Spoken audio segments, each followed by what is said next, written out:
My name is Jimmy Wade. I am a Learning Systems Administrator in the Learning Systems Group under Application Services and Business Solutions. I've been in my role for over a decade now, and I've been at the university full-time since 2009, so 15 years at this point, and been here just in general since I was born. I was born in University Hospital, so they won't let me go.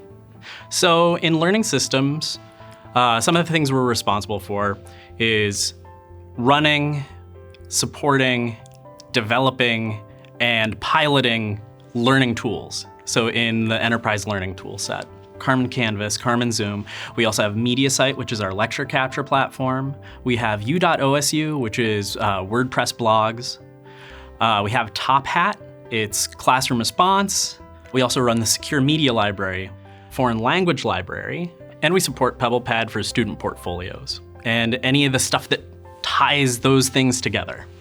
You know, OSU has a long history of kind of computer-based instruction and kind of electronically assisted instruction. So, and this goes back to like the 1920s. So like Sidney Pressey, who Pressey Hall is named after, he like invented electronic testing systems.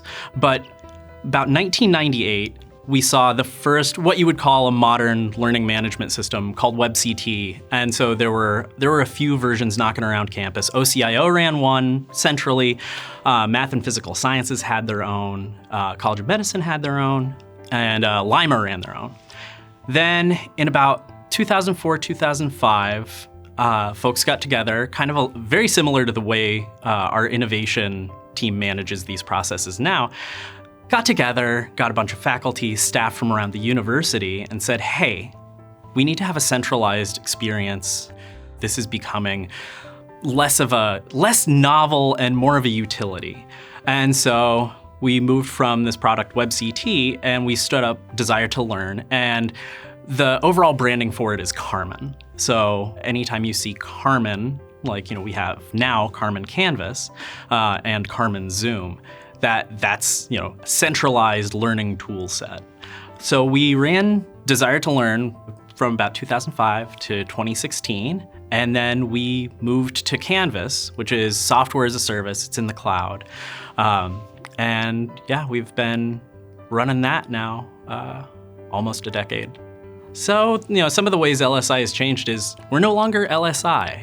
We are just learning systems now. We used to be learning systems and infrastructure. And one of the big things that's shifted is we run a lot of our stuff.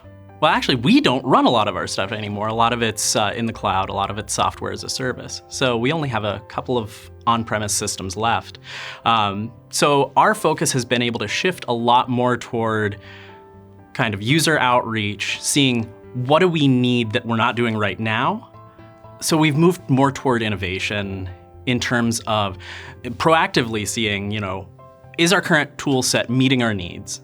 What should we be looking at? And figuring out a schedule, because you can't do everything all the time. But that's one of the big ways the team has changed is instead of having an infrastructure team, our infrastructure folks are mostly other places in OTDI now, and we've had an innovation team for the better part of the last decade. The pandemic presented one of our greatest successes. In the years leading up to it, we had made a few pretty strategic decisions about the tool set, namely around the LMS and video conferencing. So before Zoom came along, we had an on-premise system, Adobe Connect. If we had tried to move coursework online to our on-prem video conferencing system, it would not have been able to handle it. We adopted Zoom in 2019. We had gone through a process looking at the marketplace, I want to say starting in 2017, and looking at academic video conferencing because it was becoming more important and people were relying on it more. And one of the things we were noticing was that, this is something that a cloud service provider is probably going to be able to do better than we can, just because of the geographic reach of it, right? People are using this to talk to people all over the world. partnering with a vendor that has infrastructure that can handle that takes a lot off of our plate and gives the users a better experience. So we went through our process and we selected Zoom. We turned off Carmen Connect in, I want to say, October of 2019. We had no idea that, just in a couple of months' time, everybody was going to be piling onto the Zoom bus.